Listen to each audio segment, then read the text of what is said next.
ఆధ్యాత్మిక సత్యం మిమ్ములను ఓ వినూత్న మార్గంలో పయనింపచేస్తుంది. ఆ మార్గం మీకు ఉన్నత జ్ఞానాన్ని, ఆనందాన్ని కలిగింపచేస్తుంది. తద్వారా మీ జీవితంలో సరికొత్త మార్పు వస్తుంది. ధ్యానం, ధ్యానానుభవాల పరంపరే ఈ ఆధ్యాత్మిక సత్యం. సంపూర్ణ ప్రశాంతతతో చూడండి. కేవలం సాక్షిగా చూడండి. పూర్తిగా మమేకమవ్వండి. దేన్ని అన్వయించకండి. ఆలోచన వస్తే ఆలోచన నిలిపి దీర్ఘంగా శ్వాసించండి. సంపూర్ణంగా లీనమవ్వండి. ఇది మీ అభ్యున్నతికి.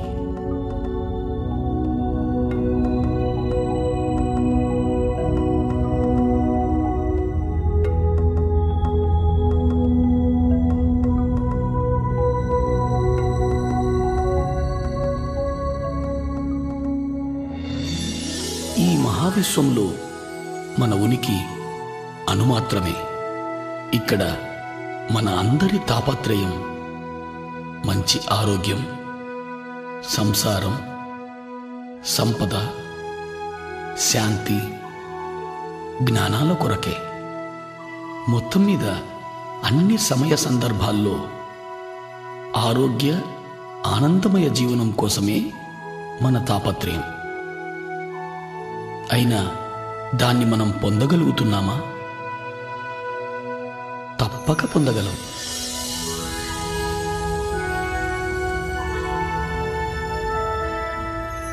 విశ్వశక్తిని, ఆత్మజ్ఞానాన్ని అర్థం చేసుకున్నప్పుడు మాత్రమే అది సాధ్యమవుతుంది.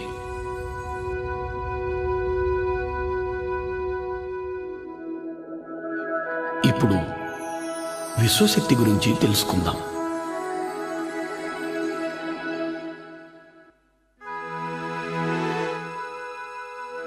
ఈ మహావిశ్వమంతా వ్యాపించి ఉన్నదే విశ్వశక్తి.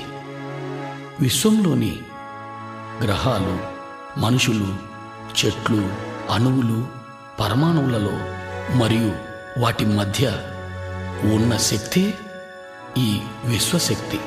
ఈ మహావిశ్వాన్ని సమస్థితిలో ఉంచగలిగేదే విశ్వశక్తి.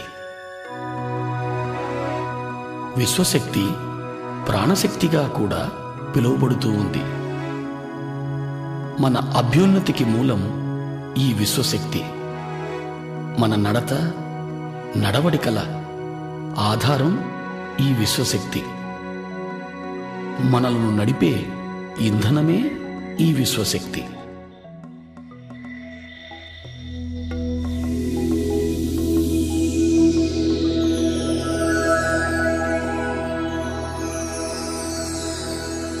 నిద్రలోనూ, సంపూర్ణ నిశ్శబ్దంలోనూ మనం కొద్దిగా ఈ విశ్వశక్తిని పొందుతున్నాం. అలా పొందిన శక్తిని మన దినచర్యలలోని మనో కార్యక్రమాలకు, అంటే చూడడం, మాట్లాడడం, కదలడం, ఆలోచించడం లాంటి అన్ని శారీరక కార్యక్రమాలకు వాడుతున్నాం.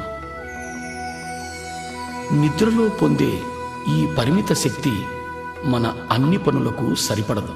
అందుకే నీరసం, నిస్సత్తువ, ఆతురత, మానసిక ఒత్తిడి, నిస్పృహ, తద్వారా అన్ని రకాల మానసిక, శారీరక రుగ్మతలు వస్తున్నాయి. వీటి నుంచి విముక్తి పొందడానికి ఏకైక మార్గం అత్యధికంగా విశ్వశక్తిని పొందడం. అధిక విశ్వశక్తిని పొందే ఏకైక మార్గం ధ్యానం. అధికంగా విశ్వశక్తిని పొందడం ద్వారా ఆరోగ్యమయ, ఆనందమయ జీవితాన్ని గడపగలుగుతాం. మనమున్న స్థితిలో సంపూర్ణంగా ఇమడగలుగుతాం. ఉన్న స్థితిని సంపూర్ణంగా అర్థం చేసుకోగలుగుతాం. ఉన్న స్థితిలో జ్ఞానాన్ని పొందగలుగుతాం. చివరకు ఆత్మోన్నతికి కూడా ఈ విశ్వశక్తే దోహదం చేస్తుంది. అధికంగా విశ్వశక్తిని పొందే మార్గం ధ్యానం.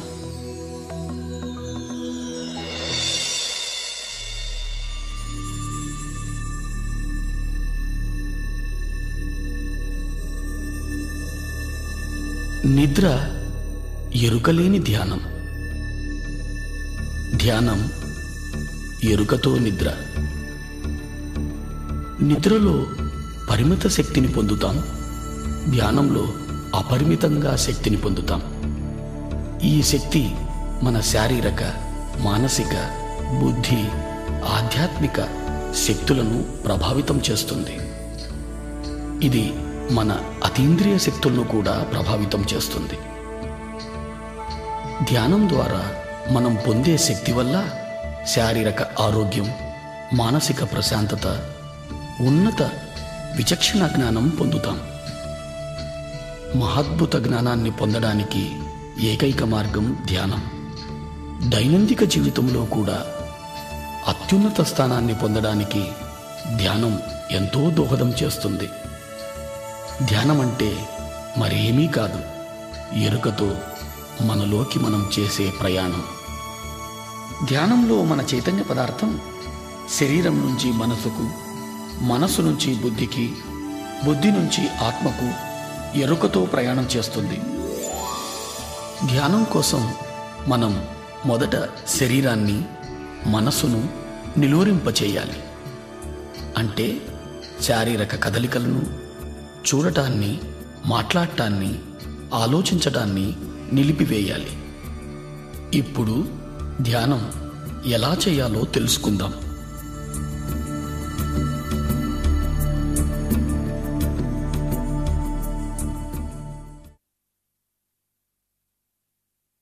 ధ్యానానికి ముఖ్యమైనది ఆసనం. స్థిరమైన, సుఖమైన ఏదైనా ఒక ఆసనాన్ని ఎంచుకోవాలి. నేల మీద కానీ మరే ఇతర కుర్చీలు, బల్లలు లాంటి వాటి మీద కూర్చొని కూడా చేయవచ్చు. ధ్యానం ఏ సమయంలోనైనా చేయవచ్చు. ముఖ్యమైనది అనుకూలంగా ఉండగలిగే స్థలమై ఉండాలి. హాయిగా కూర్చొని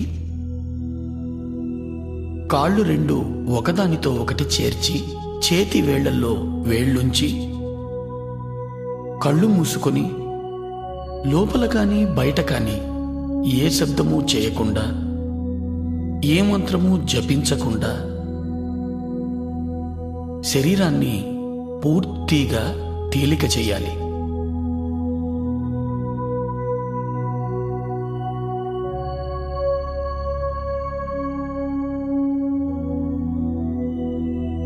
మనం కాళ్లను కలిపి చేతి వేళ్లల్లో వేళ్లు కలపడం ద్వారా మన చుట్టూ శక్తి వలయం ఏర్పడుతుంది. మన ఆసనంలో స్థిరత్వాన్ని పెంచుతుంది. కళ్ళు మనోద్వారాలు కాబట్టి కళ్ళు రెండూ మూసుకోవాలి. మంత్రోచ్చారణ కానీ మరే ఇతర శబ్దం కానీ చేయడం మనసు చేసే పని కాబట్టి దాన్ని సంపూర్ణంగా నిలిపివేయాలి. ఎప్పుడు శరీరం సంపూర్ణంగా స్థిమితమవుతుందో అప్పుడు చైతన్యం శరీర పదార్థం నుంచి మనోబుద్ధి పదార్థాల వైపు ప్రయాణం చేస్తుంది. మనస్సు మరేమీ కాదు, ఆలోచనల పుట్ట. అనుక్షణం ఎన్నో ఆలోచనలు మొదలవుతూనే ఉంటాయి. వాటి వెనుక మరెన్నో ప్రశ్నలు, తెలిసినవి, తెలియనివి. చైతన్య పదార్థాన్ని మనోబుద్ధి పదార్థాల నుంచి ఆత్మవైపు ప్రయాణింపచేయడానికి మనం చేయవలసిన పని మన సహజమైన శ్వాసను గమనించడం. గమనించడం అనేది ఆత్మ యొక్క ప్రక్రియ. సాక్షిభూతంగా సహజ శ్వాసను గమనిస్తూ ఉండాలి. ప్రయత్నపూర్వకంగా శ్వాస ప్రక్రియను చేయరాదు. తనకు తానుగా శ్వాస ప్రక్రియ జరుగుతూ ఉండాలి. సాక్షిగా సహజమైన శ్వాసను గమనిస్తూ ఉండాలి. ఇదే ధ్యానానికి మూలం. ఇదే ధ్యానానికి మార్గం.